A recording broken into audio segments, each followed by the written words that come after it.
Well, hopefully you've identified a list of several areas that you could possibly do something with online. The trouble is, the items in that list might be pretty diverse. In my case, for example, the list of my 11 most recent bright ideas included such varied things as promoting local business online, the Commonwealth Games in 2018, model trains, travelling around Australia by caravan or motorhome, free camping, off-grid living, tiny house living, being a digital nomad, heart bypass surgery and recovery, treating type 2 diabetes, and online training. So as you can see, having an idea really isn't that hard. They just come to you almost at any time, and I can seem to have a gazillion of them at times. The trouble will be, how do you choose which one to follow up with? Well, there's a problem that needs solving. And the simple answer, as usual, often lies in another question. Where is the business potential? In other words, looking at each of these great ideas you might have and work out whether you can actually make money from them. What a novel concept! So, are you trying to build something that is just a short-term project because it's interesting for you? Or is it a longer-term business that will actually make money? So, let's look briefly at the logic behind those ideas of mine. Promoting local business online. Well, this is related to what I've been doing online with my current work since forever, 1997 I think. I've probably got the almost perfect method of doing this and of growing my existing age authoritative directory websites quite nicely, but I think it's going to be a little hard for little old me at 62 to scale this quickly enough so it becomes vital for businesses to want to be there. With more time, maybe, but then again, the big G does not like that model and has scared a lot of potential advertisers away from it. So that certainly doesn't help. The riding on the coattails of big events, like the Commonwealth Games, they're actually currently on in Australia right now. And I came in very late. It wasn't right now, but it was last year sometime. I came in very late with this thought, probably around about 4 years too late, really. If you want to capitalise on such events, you've got to be there for a while and create a lot of traction and reputation in that time. And then when it's over, what do? You start all over again with the next one? Yeah, no, bugger that. That sounds like too much work for this little black duck. Oh dear. Now, lifetime interests, like model trains, for example. Now, 30 years ago, I had a small N-gauge setup built on the back of a door. And while I still have an interest and am still reading about this, I'm certainly no expert in the field. To build up credibility or authority could be difficult. And it's probably a bit hard, but maybe not impossible, to do anything with the hobby inside a 17-foot mobile home.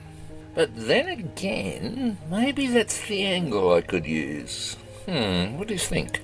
Speaking of 17-foot mobile homes, caravanning, travelling, off-grid lifestyle. Now, this is something I've always wanted to do, probably since I was actually about 17-ish, and now I am. And have been living the off-grid digital nomad lifestyle for the last 4+ years now. And there are many, many possibilities in this marketplace, and that is part of the reason why I chose not to go into it after dabbling my toes in the water for a while. There are a lot of people, nomads, doing stuff in this area already, and absolutely everyone seems to have their own blog documenting their journey.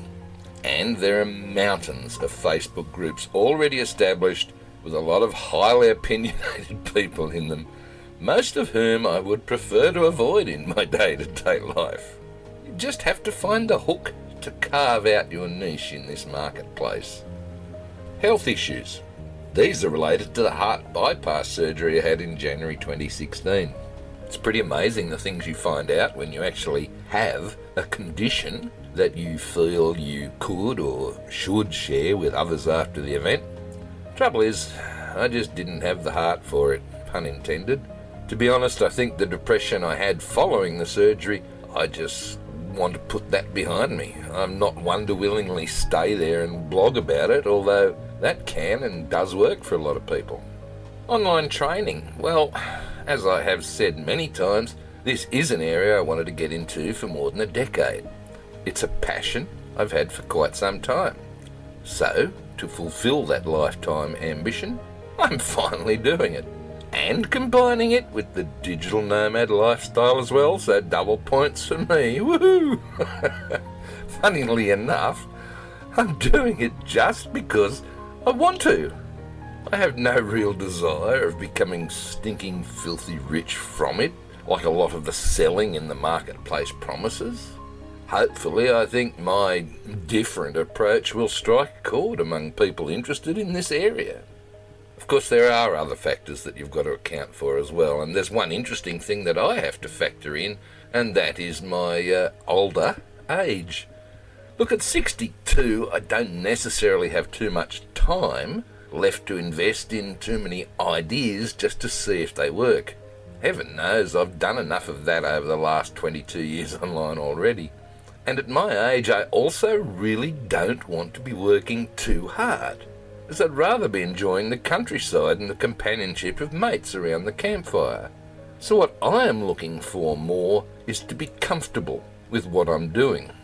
I'm sorry I have no dreams of wild riches to excite you, but then that's not necessarily what everyone uses to measure their success in life, is it? Maybe it would have been a totally different story 20 or 30 years ago when a house and mortgage and wife and kids, etc. were all in the mix, but now, nah, not really. So what's the big idea? Well, often your big idea covers a very broad area of interest. For example, I like photography, or I'm interested in hiking, or losing weight, or pets, or whatever. The trouble with that generalist approach is there's just too much you could discuss in any of those topics. So what type of photography? Digital, film, movie, cameras, scenes, accessories, low light, outdoor, night skies, product, portraits, children, babies, weddings, special events. The list goes on forever. Similarly, with pets. Is that dogs, cats, axolotls, rats, mice, rabbits, birds? Which breed of all the previous? Pets for kids, pets for comfort, or pets for security for old people? Pet accessories, toys, walking, health, and so on and so on. And weight loss? Oh, don't even get me started on the unlimited possible topics of discussion in that area. And as far as my list above goes, well, they are also very, very broad in their focus at the moment. The trouble is, you cannot be a jack of all trades online. If you try to compete in that general scene, well, you're going to get pummeled by a lot of big names and very well-established businesses. To have a better chance of success, you need to decide what you want to specialise on in your field. In other words, narrow your focus and choose a much smaller niche, or niche, whatever you'd like to call it, within your main area of interest. This will help tremendously because you should be able to more easily identify who your competitors are and who your ideal customers are. And that knowledge can help decide what you are actually going to do in your little sub-niche. And we'll start with that important part of market research in the next lesson. But first, a real-life example. Now, a young woman I was talking to in a Facebook forum recently had set up a business blog with the domain name and hosting and everything, and then stalled 4 months ago after posting a grand total of how many articles on the site, do you think? 6 articles. It seems she was more interested in the finance field. So she asked whether she should set up a separate website for that, or try to combine it with the current one. And after a few responses and some further probing, I began to think that she wasn't even asking the right question. So I asked her, how do you expect to make money from this? Her answer was to provide financial or bookkeeping services to businesses in her area. The answer of what to do with the website was a lot more obvious after that, and it had nothing at all to do with blogging. But to start with, most of the suggestions from respondents went down the path of discussing how huge the business and finance niches are. Well, they're not really niches, are they? They cover so many different topics, it is mind-blowing. So if you start to set up a website in one or both of these niches, you have a lot of work in front of you to build out all the content you need to cover all the potential topics. Because people are going to come to your website expecting to find an answer to their business question, and you've got zip. So that's going to play on your mind. It's either the amount of work you have to do, or the unconscious realization that something's wrong. And both probably result in you doing nothing until you work out how to solve whatever that problem is.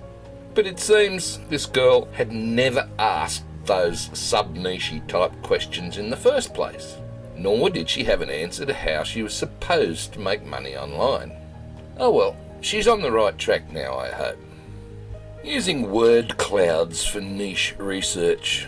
Did you notice that I actually used word clouds for those major niches topics that were discussed earlier? Just go to Google Images and type in word cloud keyword and see what comes up. I find these fascinating. Some people use them as graphic elements on a page to improve, questionable, the appearance of that page.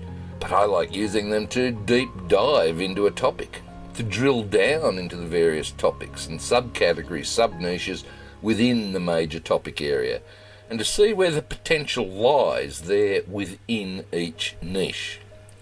There are a lot of real people who have gone to a lot of trouble to create these, so I like to also use them for research. And to be honest, they're probably just as useful a tool as any other out there on the internet. Besides, it's much more visually pleasing for me anyway than a boring text list a mile long full of words.